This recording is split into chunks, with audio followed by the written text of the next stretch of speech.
Airsoft, the solo experience, or something like that. Hey, at least playing Airsoft solo isn't anywhere near as daunting as some ranked video game solo might be.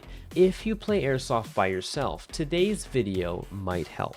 So, stick around, here's some advice, or at the very least, follow along and reassure yourself that you've been doing all the right things all along.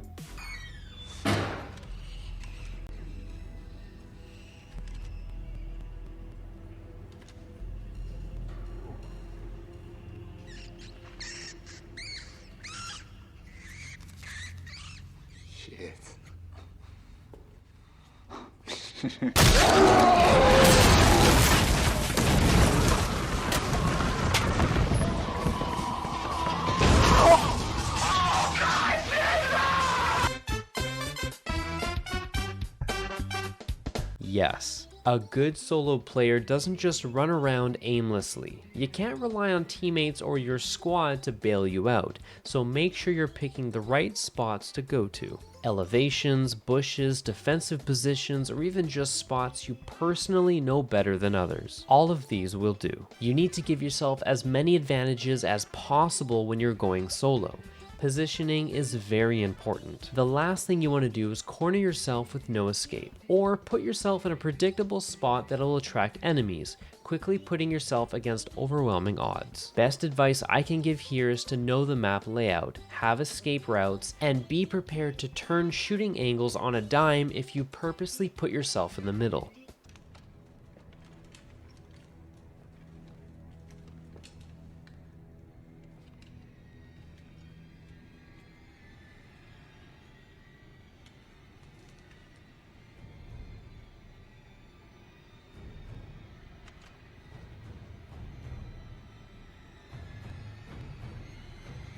Drop your weapons! I mean it! I have no intention of being killed by a madman. Drop the weapons!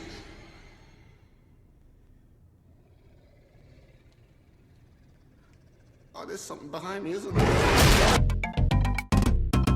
Probably the worst thing you can do to yourself when you're playing solo is giving yourself tunnel vision. If you find yourself fixated on one target for too long, or even just being in one spot for too long, waiting for your perfect moment that might never come, break the habit. Having no teammates around to reliably communicate with means there's nobody there to push you around or keep you moving and changing your rhythm. This means that when you're alone and the only person to communicate with is yourself, there's nobody there to give a second opinion or change your mind. This makes it very easy to get stuck on one thing, one target, one objective. Always be changing your objective.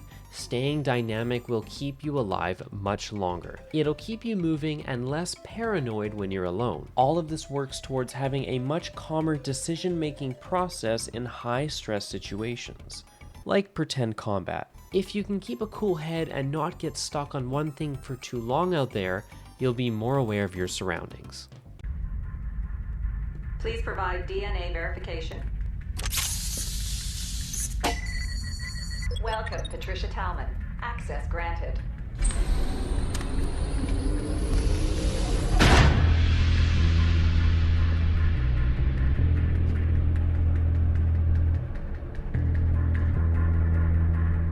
Big fucking gun.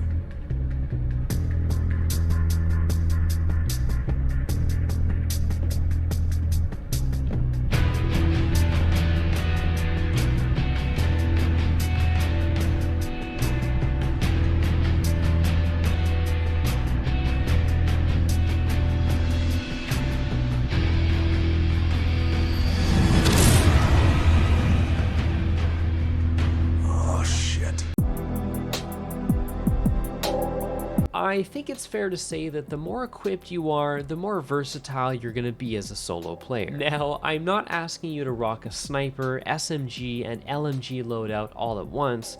I'm just asking that you take a look at your kit and ask yourself, am I prepared if someone tries to run up on me? Am I prepared to clear out a small, single-room bunker filled with more than one player by myself? Does my kit allow me to be silent? Do I blend in well? Amongst many other questions. Here's an example.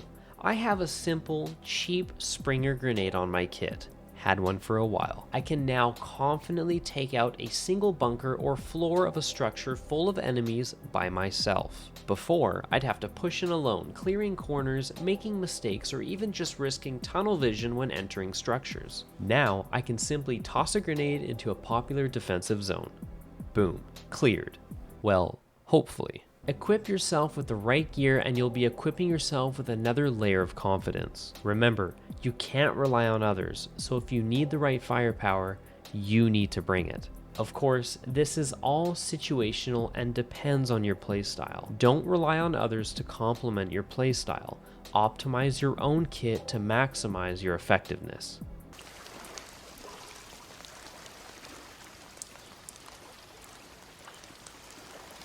You lost your folks, right? Shut up. Small world. I mean, I lost my parents too. Yeah, I mean, I woke up one morning and everything was gone. I mean, the only thing left was me. They wanted the TV more than they wanted me. Every time you open your mouth, you give away our position. Wait a minute.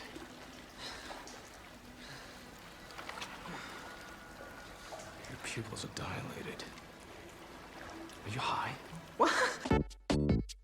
Just because you're lone wolfing it doesn't mean you can't share valuable intel with others to help win the game. Good solo players can switch on and off their helpful teammate mode at will. Find some teammates, let them know what's up, then carry on and do your solo thing. Find a teammate in a pinch? Do they need you to take an enemy out from afar? Volunteer if it suits your personal objectives out on the field. If you can utilize your teammates for personal gain, you're still technically playing solo. By the way, I don't mean utilize as in get them killed for personal gain, you sick f***.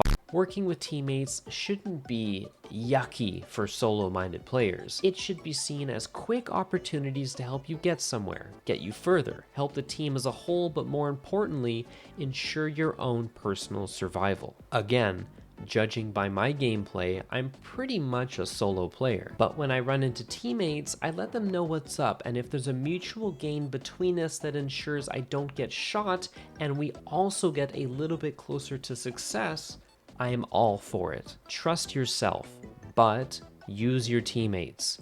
How you use them is up to you, you sick f***.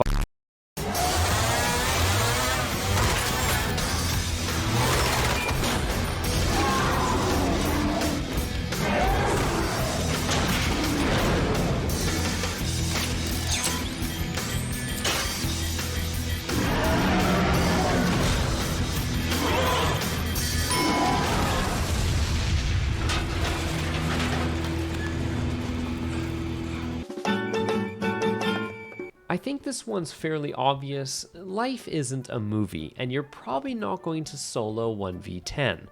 I mean, hey, you can get like 20 kills and 0 deaths if you're in the right position, obviously.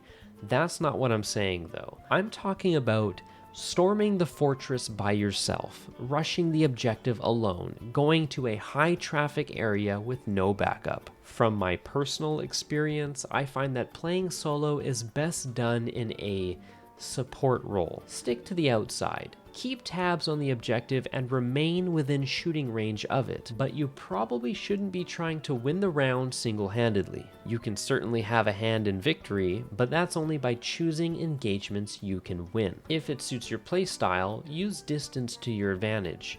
Use the element of surprise and always be the first one taking the shot. In fact, more importantly, if you want to be the first one taking that shot, don't waste that shot if you don't think it's going to be an accurate one. The last thing you want to do as a solo player is miss your shot. Alert your enemy and therefore have a fair engagement. If you're familiar with my gameplay, a lot of my kills are against players who aren't even aware I'm shooting at them.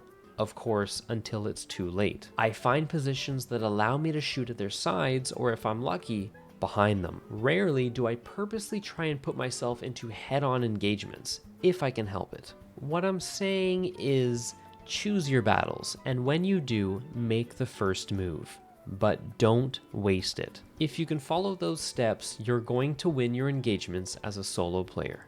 Alrighty, that, I think, is how you can be a great solo airsoft player. A lot of people do squad up or find their pack at the field, but some players don't, like myself, and that's okay. My question for you in the comments is, are you a solo player at heart, or must you be in a squad of friends to be effective out there? How do you make it work? I'm curious to know. Alright guys, that's it from me. I'll see you next time.